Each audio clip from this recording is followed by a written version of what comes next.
Hmm?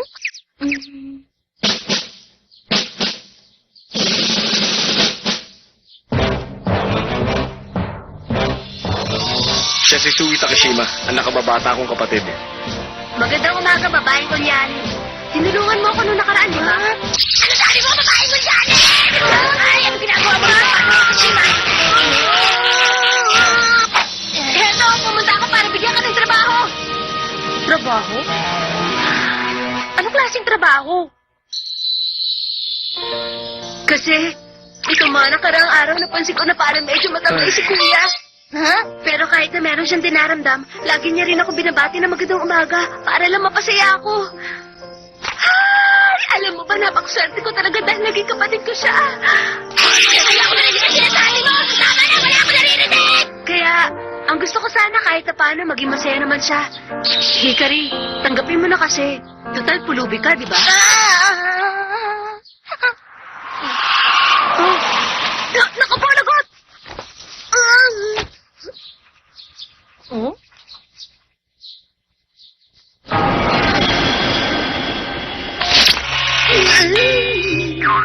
Oh, dumating yung matamlay mong kapatid.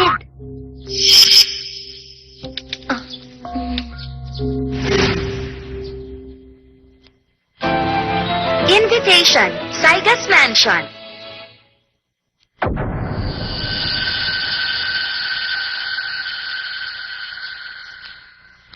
Huwag kang gagawa ng bagay na wala akong permiso.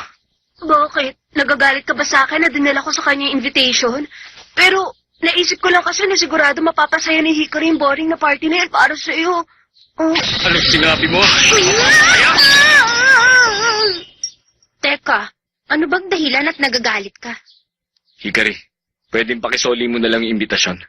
Pero bakit ko isusoli? Binigay na yun sa akin ni Sui. Wala ka naman kasing kinalaman doon. Huwag mo nang gawin yung mga bagay na hindi mo na dapat gawin. Nasa akin na! Pag nakuha ko ng isang bagay, ibig sabihin tinanggap ko na! Tatanggapin mo pa rin kaya yan. Kahit sabihin ko sa'yo ngayon na pupunta ka sa party bilang date ko. Siyempre naman! Anong sinabi mo? Date mo? Kaya maganda ka na. Ano? Oo nga pala.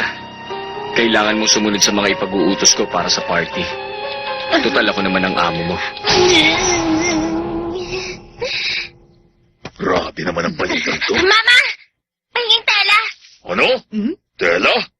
Ano naman ang gagawin mo sa tela? Gagamitin ko po sa party na pupuntahan ko.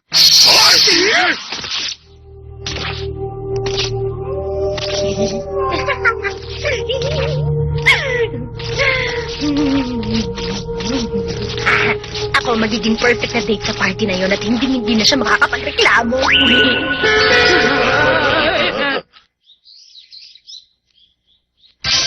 Charan! Ano masasabi mo, ha? Ayoko niyan. Ano sabi mo? Ibang klase, lakas talaga na loob ni Kay na isama si Hikari sa party na yun, no? Parang pagkakasabi sa akin ni Kay, trabaho lang daw yon. Pero bakit kaya si Hikari yung ginawa niya pa-date? Sa palagay ko, hindi yung masayang party gaya ng iniisip mo. Palagi mo nalang ginagawang sobra mga bagay-bagay. Teka, ano ba yung pupuntahan yung party? Heto isang birthday party yon. Birthday nung Yahiro Saiga. Huh? Oh? Ah, anak ni Mr. Saiga. Isa sa malaking kliyente ng pamilya namin ng Saiga. Huh? Hikari, darating ang driver ko pagkatapos ng klase. Sumama ka sa kanya. Kailangan masukatan ka na agad para sa damit na isusuot mo. Huwag na, pwede naman to. Ako nga mo, hindi ba? Kaya ako ang dapat na nasusunod. Parte ito ng trabaho kaya sumunod ka. Sige, boss, naintindihan ko na. Okay, buti naman.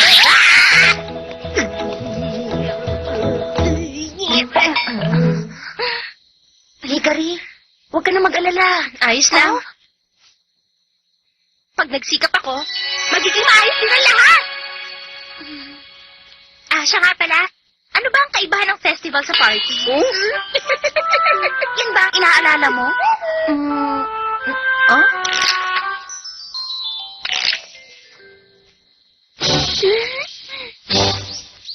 Sobra naman yata yan!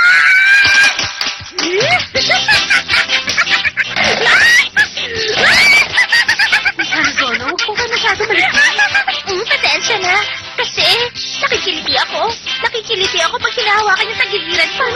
masusukatan yan. O sige na nga, titiisin ko na lang. Ha?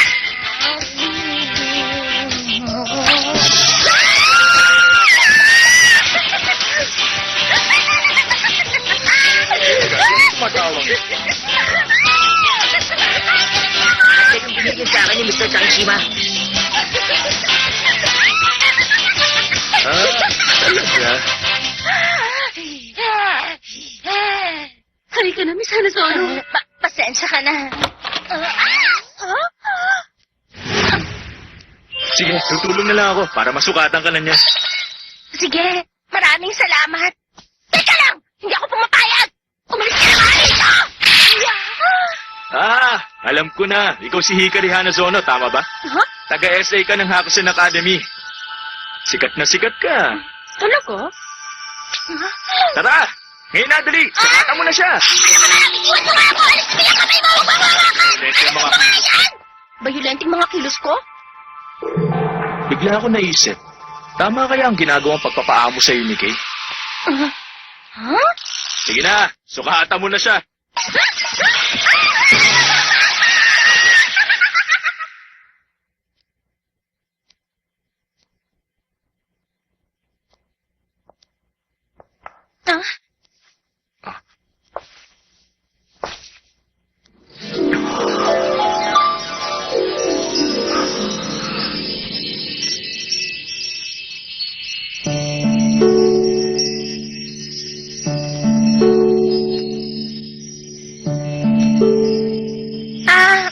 Magandang gabi sa'yo. Oh. Bakit ganyan ka makatingin? Bakit? Pangit ba? Hindi. Mabuti naman. Kung ganon, sulit naman pala yung mga hirap. Lagot siya. Humanda siya sa akin sa susunod na magkita kami. Pero Oh? nararamdaman ko na magsisimula ng gumula simula ngayon. Oh?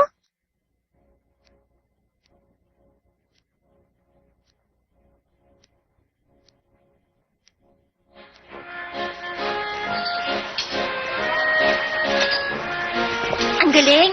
Ang grande palang birthday party na to. Hikari, dito ko na lang muna, huwag kang aalis. Pupuntahan ko lang iba mga bisita. Iwasan mo makipag-usap kahit na kanino. Sige. Mo.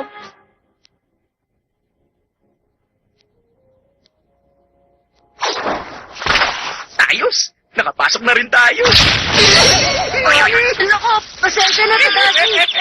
Nasaan kaya rito si Hikari? Kailangan mahanap natin siya agad. Oo nga, inutusan tayo ni Akira, kaya kailangan natin protektahan si Hikari. Ay, ito na ang bahay ni Yahiro. Ha? Ang babait niya naman. Leo, tama na. Oras na para umalis. Hoy, tama na. Siriyo ko yan. Sige ha.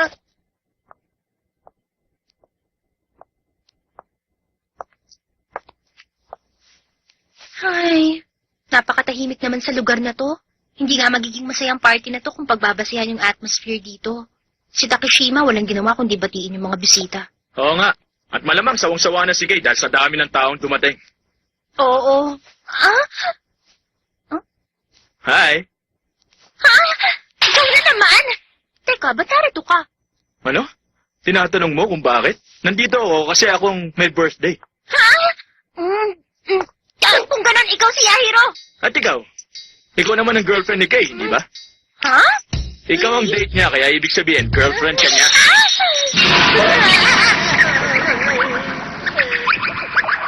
Paano mangyayari yun? Ginagawa ko nito dahil sa pera. Gusto ka ni Kay pero wala ka namang gusto sa kanya. Ha? Kawawa naman siya. Pero mali yung iniisip mo. Sandali, sabihin mo nga sa akin, ano bang tingin mo kay Kay? Nakinig ka nga sa sasabihin ko. Ang totoo niyan, naawa rin naman ako sa'yo. Dahil isang baguhang tulad niyang nagkagusto sa'yo.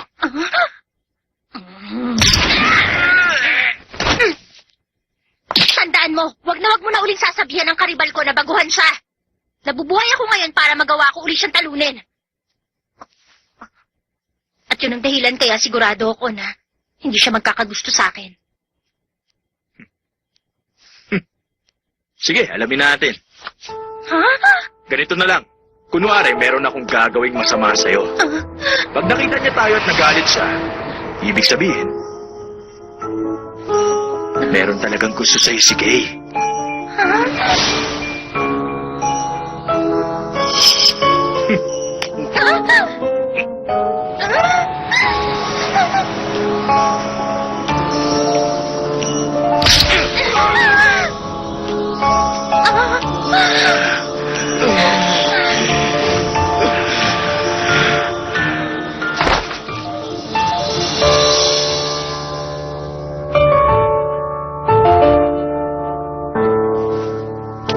Kita mo?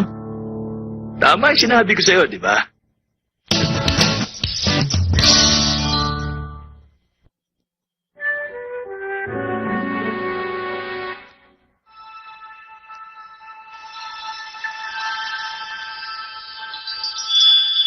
Hindi pwede.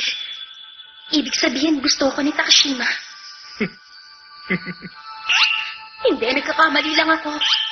Hindi, kahit na nagkakamali ako.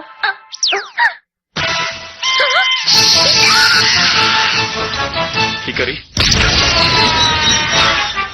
Hindi pwede. Si Takashima may gusto sa akin. Bakit? Hikari? Wawawawakan!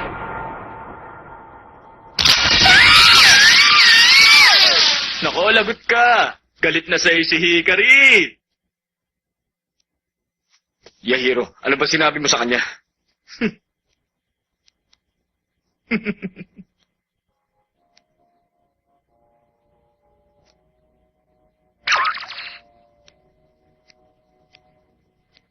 Relax ka lang.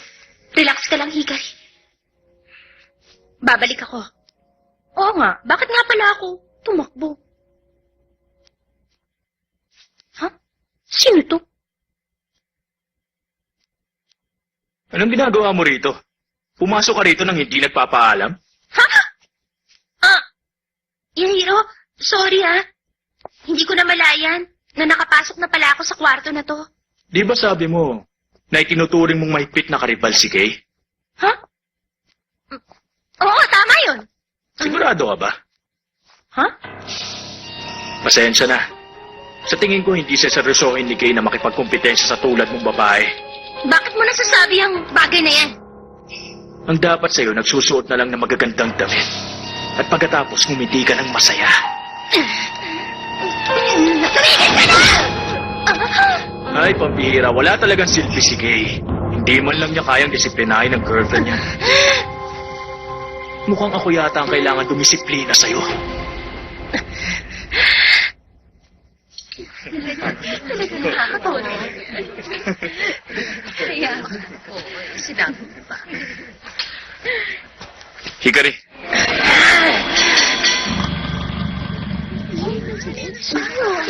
Hi, happy birthday, Yahiro. Kumusta ka na? Happy birthday. Happy birthday. salamat sa inyong lahat na nandito ngayong gabi sa kaarawan ko. Maraming salamat sa pagpunta nyo rito. Salamat sa napakaraming regalo. At bilang kapalit naman sa lahat ng ito, gusto ko sanang anyayahan kayo sa isang laro. Isang simpleng larong habulan. Kaya lang, dito hindi mga habulan taya. Sa larong ito, ang taya ang siyang hahabulin. Kung ganon, maglalaro na naman pala tayo. Baka naman gustong-gusto niya ang larong to. Kailangan nyo siyang mahuli at madala sa goal. Pero kapag nauna siyang makarating doon, siyang mananalo sa laro. Malaking premyo matatanggap ng sino mang mananalo. Ngayon, pipili na ako ng taya. Yung babae na naka-baby blue dress na nandun sa harapan. Alam ko naman na tatanggapin niya yun. Ganito ba siya magdisiplina? Niloloko niya ba ako? Kung ayaw mo, hindi mo naman kailangan gawin. Hikari, Sige, tinatanggap ko na! nandun sa rooftop ng mansion na to ang goal. At hagdan lang ang gagamitin para makarating doon. Bibigyan kita ng 30 segundo para magawa yon.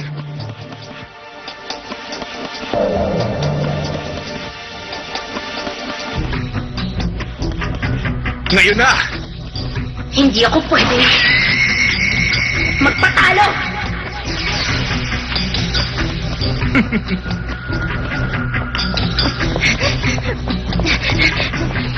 Halika na rito! Huwag kang matakot! Dali-dali lang naman habulin ng babae.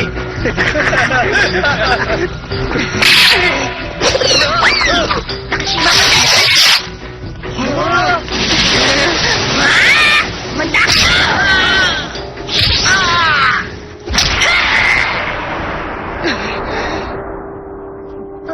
Hikari! Sa tingin ko, parang hindi na natin kailangan pumunta rito. Oo nga. Sabi niya dapat ngumiti na lang daw ako ng masaya. Ibang klase siya. Sino lolokohin niya? Saan ang daan dito?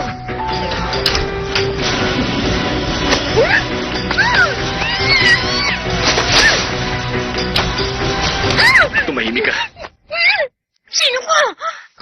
Takashima? Ay, pambihira ka. Ano ba itong ginagawa mo? Ano sabi mo? Sige, pag nag-ingay ka, makikita ka nila.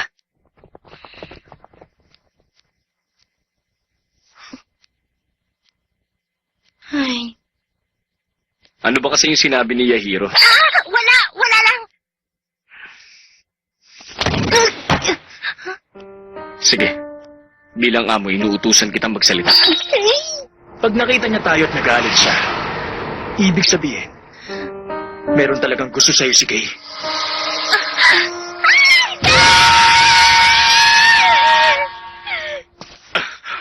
Pinarinig ko, boss, malapit doon. Lalabas na ako. Sige. Hikari. Sa baba ng kwartong to, meron na akong hinandaron na sasakyan. Umuwi ka na. Ako nang bahala rito.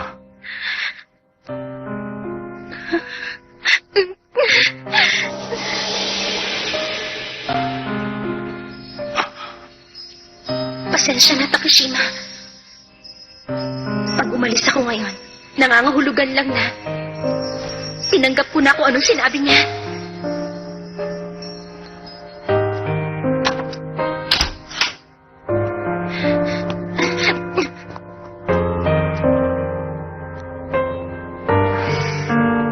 Mukhang wala na akong pagpipilian.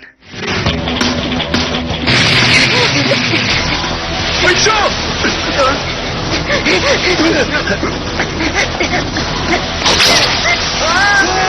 Lumipad siya! Bilisan nyo! Hakunin natin siya!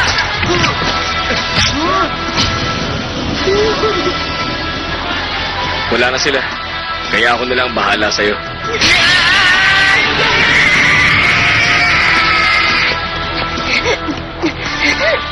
Mananalo ako. Hindi ako pwedeng matalo dito. Si Takashima lang ang gusto kong makalaban. At wala nang iba.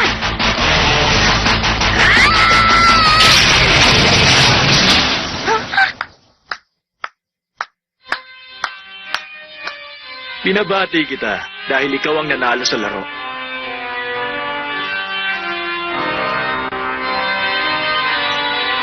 Sabihin mo, anong gusto mong premyo? Alahas, kotse, o isang pila? Wala. Hmm? Ako ang nanalo sa larong ito. Kaya, Oh. kilalanin mo ako bilang karibal ni Takashima. Gawin mo!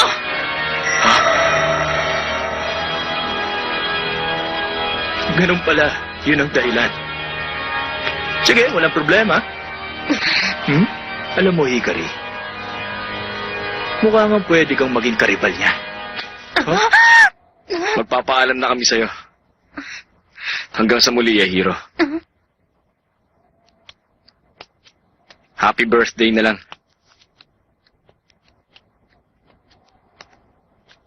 Nga pala, ayos lang ba si Akira? Ayos lang naman siya. Talaga?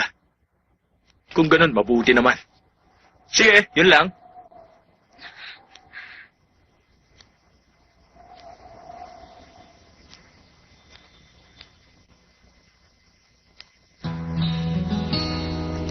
Anong problema ng isang yun? Siya si Akira at ako. Pagkababata kaming tatlo. Ah, ganun pala.